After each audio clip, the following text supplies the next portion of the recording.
ब्रह्ममुरारिसुरार्चितलिङ्गं निर्मलभासितशोभितलिङ्गम्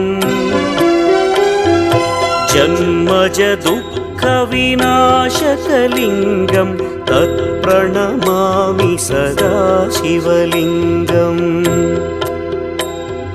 देवमुनिप्रवरार्चितलिङ्गं कामदहन करुणाकरलिङ्गम् रावणदर्पविनाशकलिङ्गं तत्प्रणमामि सदा शिवलिङ्गम्